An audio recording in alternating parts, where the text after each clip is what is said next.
Doctor Aima, आपके साथ करते हैं ये ऑयल प्राइसेस के बारे में डिस्कस, फिर ये दोनों बातों को कनेक्ट करेंगे आगे चल के प्रोग्राम में। ऑयल प्राइसेस जो हैं इस वक्त वर्ल्ड मार्केट में दे आर लेस देन $71 पर बैरल, और ये लोएस्ट हैं ऑलमोस्ट इस साल की। 91 से ये यहाँ तक आई हैं। उसमें कहा यह जा रहा है कि ट्रम्प साहब का जो भी ट्रांजिशन का पीरियड है, that is one of the reasons. फिर माइल्डर विंटर है, इतनी ज्यादा सर्दी नहीं पड़ रही यूरोप में, तो गैस के ऊपर जरा कम प्रेशर है, वहां पे इस्तेमाल कम हो रहा है। फिर ज़ाहिर है ये ट्रैवल सीजन नहीं होता, छुट्टियां होतियां क्रिसमस के 2-4 दिनों का होगा, लेकिन कोई मेजर टूरिज्म का सीजन नहीं है, विंटर्स है।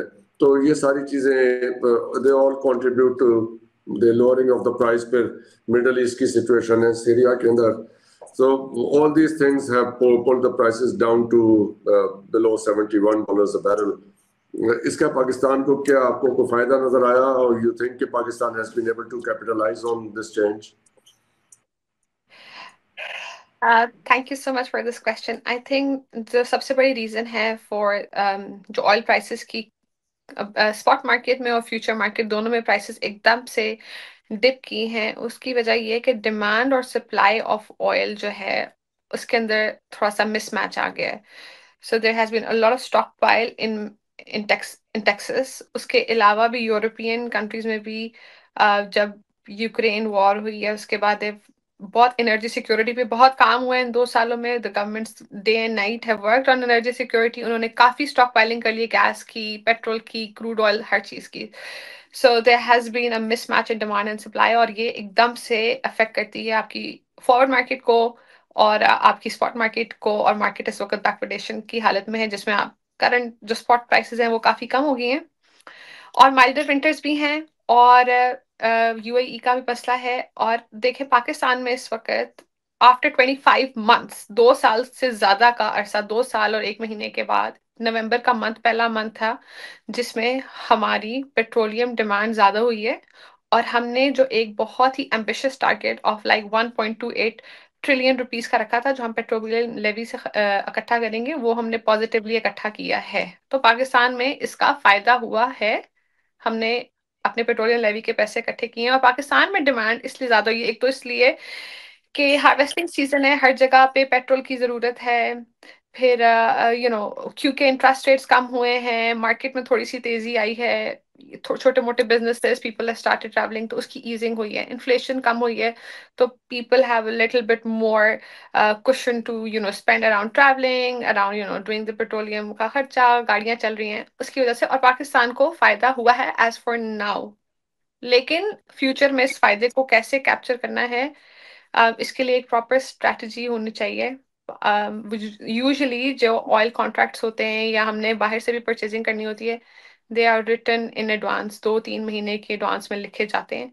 और आज ओपेक प्लस कंट्रीज की एक मीटिंग थी जिसमें उन्होंने डिसाइड करना था कि कितना ऑयल निकाला जाएगा in the first quarter of 2025।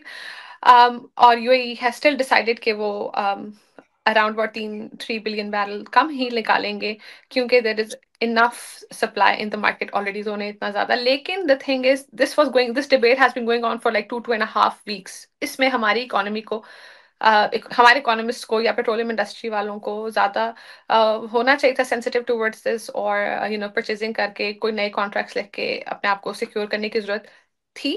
I don't no कि किया गया है या नहीं, दैट आई डोंट नो।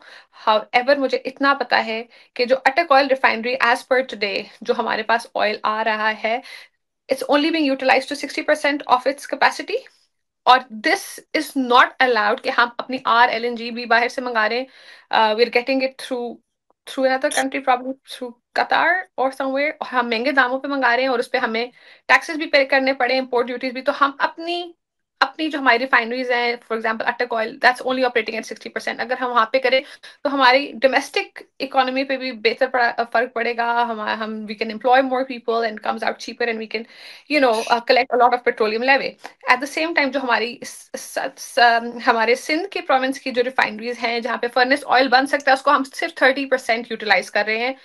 अगर हम इन चीजों को इस इंडस्ट्री को हम प्रॉपरली यूटिलाइज करें, हम बहुत अच्छा खासा पैसा कमा सकते हैं। इससे हम अपने टैक्सेशन, जो हमारी रेवेन्यू जनरेशन है फॉर आर IMF प्रोग्राम, हमारे we have plenty of avenues right now globally। हमारे लिए खुद से ऑटोमेटिकली हालात बेहतर हो रहे हैं, तो अगर हमारी गवर्नमेंट थोड़ा सा हाथ पांव मारे, जिसको कह सकते हैं, या जस्ट बी बिट प्रोएक्टिव, तो हम अच्छा खासा रेवेन्यू जनरेशन कर सकते हैं। हमारे पास मार्च के कॉन्ट्रैक्ट तो $70 से भी नीचे पे इस वक्त ट्रेड हो रहे हैं। क्रूड ऑयल तो बहुत बहुत डिप हुआ है, इस नोज डाइव तो। लेकिन हमारा, आप देखें, हम अपनी रिफाइनरीज को यूज नहीं कर रहे। हम तो जो RLNG के कॉन्ट्रैक्ट्स में या इंपोर्टेड पेट्रोलियम के कॉन्ट्रैक्ट्स में फंसे हुए, वहां हम फंसे हुए हैं। हम लेके आए क्रूड ऑयल, हम अपनी फर्नेसेस को, हम अपनी रिफाइनरीज को यूज करें, तो आई थिंक हम बहुत अच्छा पैसा बना सकते हैं। स्पेशली पाकिस्तान में ये हार्वेस्टिंग का सीजन था, ट्रैक्टर ट्रॉली ये वो सब चल रहा है।